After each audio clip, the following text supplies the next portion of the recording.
Muno. Yeah. We work an amuno. Yeah. Ah. Question Nazalo. Ah. Ejyke Nwamba. When I can Odogwu. Sir Alex. Madinama. Chinedu. Ah. Odogwu the Lion of Ichida. That's what I'm going to Ati mo to mu no boduru na eze ma na nlo. Gwa na kwara dike ni Ichida, ni ga dike Chinechi ada agwu. Odogwu mata kwacha aka nke Igbo ni Ichida. Up today, being taught November Kimre +1. I know wish you long life and prosperity. Eh? Odogwu ogwejo ofo, sika wish you happy birthday no mad beja aka. I see Ejyke Nwamba. May your days be long. Eh? Many more years ahead, Mpa. Long life and prosperity. Makano bon wada wamba ni buy na address eh. Odogwu Ogene clearing and forwarding ezo mogo. Aka na gbangwa ahia. I know which happy birthday. I see Ejyke Nwamba bosin du kwa na ga. Eko. Mbawa koko heaven. Yeme. Igbo na ali bomma.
goro ga ajọ mmadụ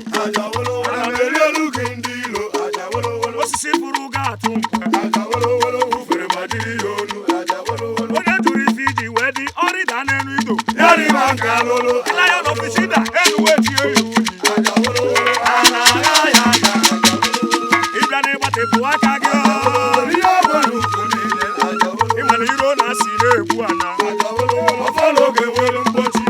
onye mana nwata nkwọcha ga-adị ndụ ịmana ihe na-esi n'afọ wee mebe today being 3rd November ka imelụ +1 nwata nkwọcha 2 n'Ichida Odogwu eze ọmụgwọ ọkwa Odogwu ọgwụ eji ọfọ si ka nwa Ejyke iti erughị egwu maka na ime ị na-eme n'ụwa erike mana ọ bụ mmadụ ka eji aka ọrụ ọma ịrụrụ ugbo ebubo ebu ngarụ ụzọ achọ ụfọ mfọdụ aba nke eji achọ mbụ n'elu Odogwu ịnọ n'ọnụ ghara ọnụ ọbelu eze afọ jụrụ ka ebo onye sịrị ya jide ka ochi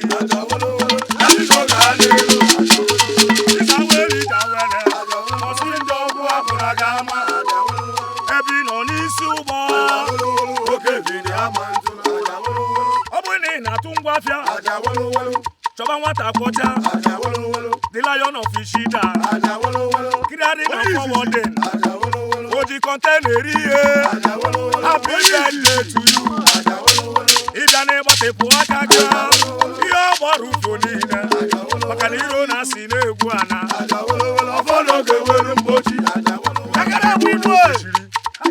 nganga na-enwe onye oji kọntena eri ihe